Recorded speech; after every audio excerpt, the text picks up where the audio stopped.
लोकांसाठी, लोकक्रांतीसाठी जनहित प्रवर्तक बनलेले निर्भीड, निपक्षपाती web portal, YouTube channel city line news like करा, कमेंट करा, सबस्क्राईब करा, बेल आयकॉनवर दाबून शेअर करायला विसरू नका. आता सरांनी सांगितल्याप्रमाणे उत्तम उदाहरण देऊन सांगितलं की गहू म्हणजे गहू पेरल्यानंतर गहूच येणार. तर कबीर तेच म्हणतात, बीज बोये बबुल का तर आम का हसे आहे.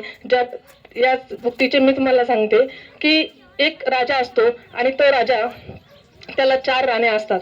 त्यातली एक अतिप्रिय असती, एक प्रिय असती आणि एक आवडती पण नाही आणि नावडती पण नाही आणि एक त्याची नावडती राणी असते. तो राजा मृत्यूशय्येवर असताना शेवटची घटिका मोजत असताना तो आपल्या 4ही राण्यांना बोलवून घेतो आणि सांगतो की पहिल्या राणीला, प्रिय राणी जी असते, तिला विचारतो, हे राणी, मी आता काही क्षणात मरण पावणार आहे, तर तू माझ्यासोबत येशील का? त्या क्षणी ती प्रिय राणी त्याला म्हणती, हट राजा, मी तुझ्यासोबत येऊ शकत नाही. मी जोपर्यंत तू जिवंत आहे तोपर्यंतच मी तुझ्यासोबत राहणार आहे. तो राजा विचार करतो, ज्या गोष्टीसाठी मी, ज्या व्यक्तीसाठी, जी माझी प्रिय राणी आहे तिच्यासाठी मी सगळ्यांशी दुश्मनी घेतली, तिचा लोभ धरला, त्यासाठी मी नको नको त्या गोष्टी केल्या आणि ती एका क्षणात माझ्या बरोबर न येण्यास नकार देते. म्हणजे काय? तर ती प्रिय राणी म्हणजेच काय का आपण सगळा आपला जीवाचा आटापिटा करून जी मोहमाया जमवतो, म्हणजे जी संपत्ती जमवतो, जो पैसा जमवतो, जी आपली प्रॉपर्टी जमवतो, ती राणी त्या राजाला सांगते की तू ज्या क्षणी मरण पावशील त्या क्षणी मी दुसऱ्याची होईल. राजाचं मन दुःखी होतं, परंतु यातून एकच सांगायचं आहे की जी आपण ही मोहमाया प्रॉपर्टी जी कमावलेली असते ती आपण मेल्यानंतर दुसऱ्या क्षणी आपल्या वारसांच्या नावावर होते. म्हणजेच काय की म्हणजे आपण मेल्यानंतर ती क्षणात दुसऱ्यांच्या पदरात जाते. मग आपण एवढं सगळं कशासाठी करायचं? दुसऱ्या राणीला राजा विचारतो, हे राणी, तू तरी माझ्यासोबत मरणाच्या पर्यंत येशील का? तर ती राणी म्हणते, राजा, मला तुझ्यासोबत यायची तर इच्छा आहे, परंतु मी येऊ शकत नाही. कारण का, आपण हे सगळं कमवत असताना आपण आपल्या आरोग्याकडे दुर्लक्ष करतो आणि आपल्याला वेगवेगळ्या प्रकारे व्याधी जडले जातात. मग हे व्याधी आपल्या सोबतच आपल्याला घेऊन जात असतात. तिसऱ्या राणीला राजा विचारतो, राणी, तू तरी माझ्यासोबत येशील का? तर राणी म्हणती, हे राजा, मी तुझ्यासोबत येण्याची मला तीव्र इच्छा आहे, परंतु मी तुझ्यासोबत फक्त स्मशानभूमीपर्यंत येईल. ज्या स्मशानभूमीपासून मी तुला तिथे सोडेल आणि परंतु त्या क्षणी मी परत मागे येईल. म्हणजे काय? तर आपण या ठिकाणी जे उपस्थित सर्व नातेवाईक आप्तेष्ट आहोत, हे सर्व आपण बघा, आपल्यातील व्यक्ती ज्यावेळेस निघून जाते त्यावेळेस हा लवाजमा आपल्याला स्मशानात सोडतो आणि आपल्याला अग्नी दिल्यानंतर परत माघारी फिरतो. म्हणजे काय? तर आपण हे जे कमवलं आहे हे आपल्याला शेवटपर्यंत आपल्या सोबत येत नाही.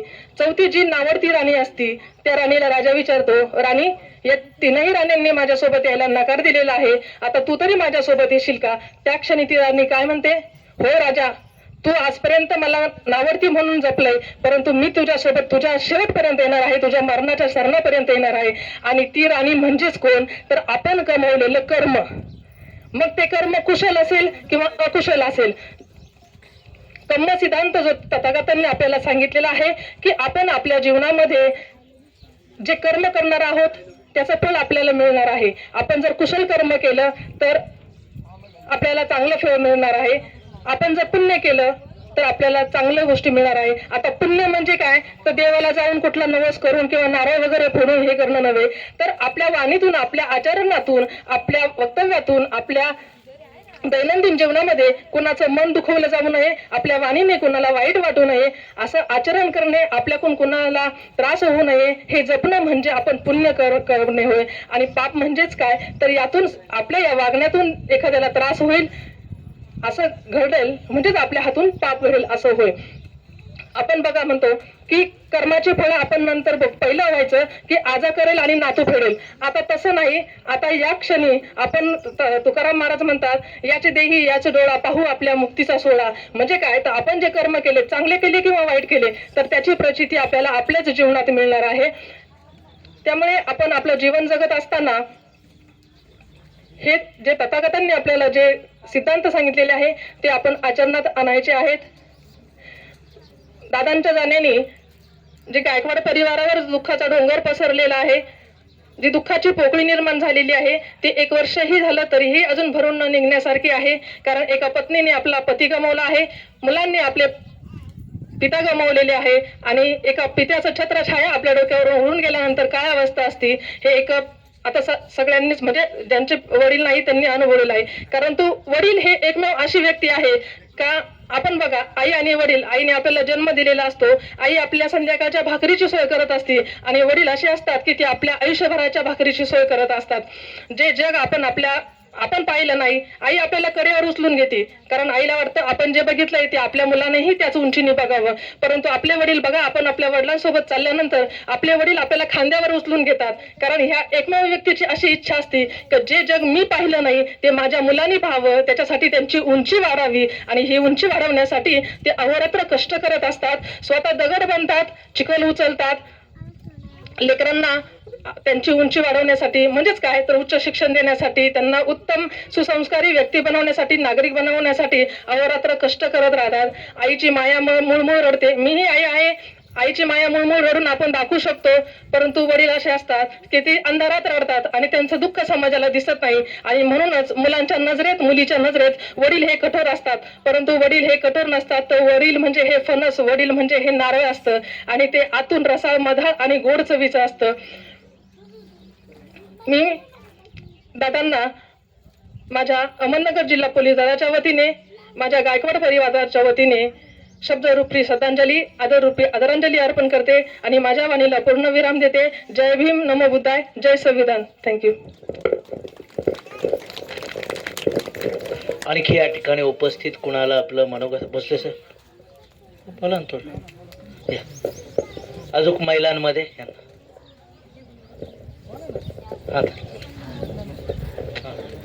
संपय कोण आहे?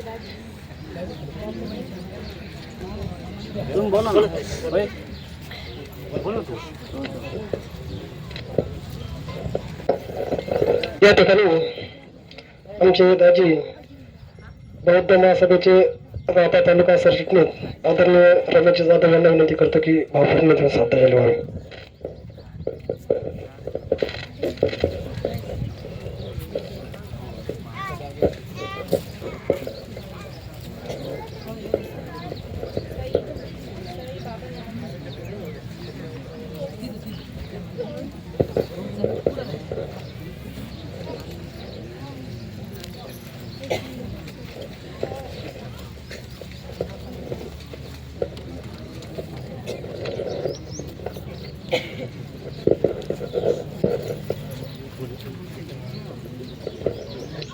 सुख्य कल्याण मंगल मंगल सुख्य.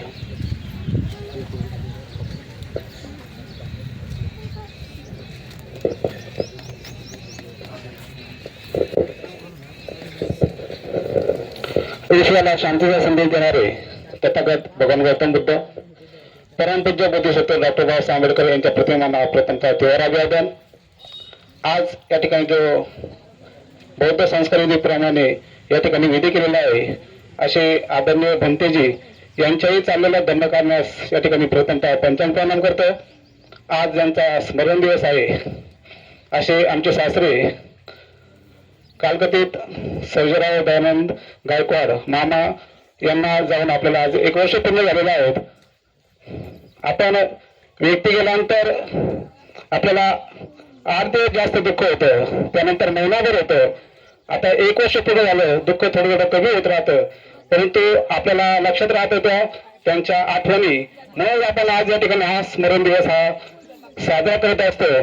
आज त्यांच्या जाण्याने खरोखर गायकवाड परिवार खरं दुःख झालेलं आहे.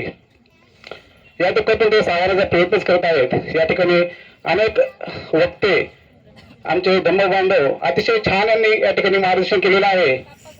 आणि हाच कार्यक्रम असतो की ज्यामध्ये आपण सर्वजण ह्या गोष्टी ऐकत असतो आणि हे जे धम्म विचार आहेत ते सर्वसामान्यपर्यंत पोहोचण्याचं काम हे सर्व आदरणीय भंतेजी या ठिकाणी जे उपस्थित आहेत हे पोहोचण्याचं काम करत असतो.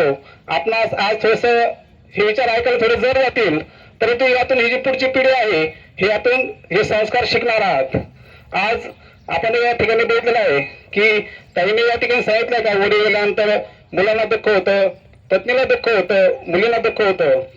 खरोखर जोपर्यंत व्यक्ती असतं तोपर्यंत व्यक्तीची किंमत आपल्याला काहीच कळत नसते, आपल्याला त्या व्यक्तीचं महत्व कळत नसतं.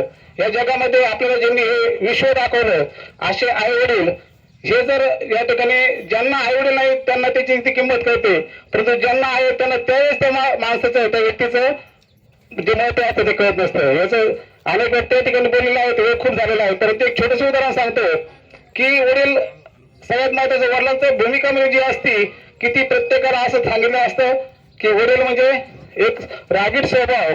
त्यांना बघितलं म्हणजे आई म्हणते वडील आले गप बसा, म्हणजे लहानपणापासूनच त्या मुलांना असे संस्कार केले असतील की वडील हे म्हणजे धाकच आहे असं वाटतं. परंतु वडिलांच्या मनात जे प्रेम असतं ते कधीच दिसून येत नसतं. असंच एक उदाहरण आहे की लहान असतं त्यावेळेस वडील ज्यावेळेस घरात येतात मुलाला नेहमी काही ना काही सांगत असतात की चूक करू नको, असं करू नको, तसं करू नको.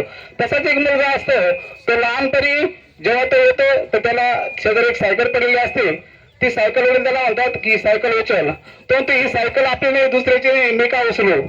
परंतु वडील त्यावेळेस त्याला खवळतात. तसंच काही वेळाने शेजारी काही पडलेलं असतं, ते चप्पल उलटी पडलेली असते, वडील म्हणतात ती चप्पल सरळ कर. तो मुलगा ती चप्पल सरळ करतो, पण त्याच्या डोक्यात नेहमी प्रश्न पडतात की मला वडील हे काम का सांगतात.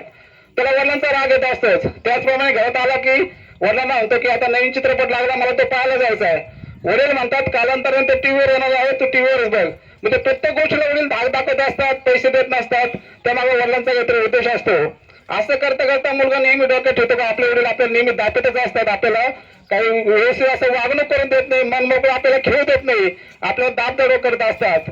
मुलगा हळूहळू वडिलांचा विचार त्याच्या डोक्यात वडिलांविषयी थोडेसे तिरस्कार होतात. कालांतराने काय होतं की मुलगा थोडा मोठा होतो, परंतु त्याच्या डोक्यातले वडिलांच्या विषयी जे तिरस्काराचे विचार असतात ते जात नाही. तो ठरवतो मी मोठा होईल, मोठा झाल्यानंतर यांच्याकडे मी परत त्यांच्याकडे बघणार सुद्धा नाही असं तो ठरवतो. मुलगा मोठा होतो, आई वडील त्याला शिकवतात, लहानचं मोठं करतात.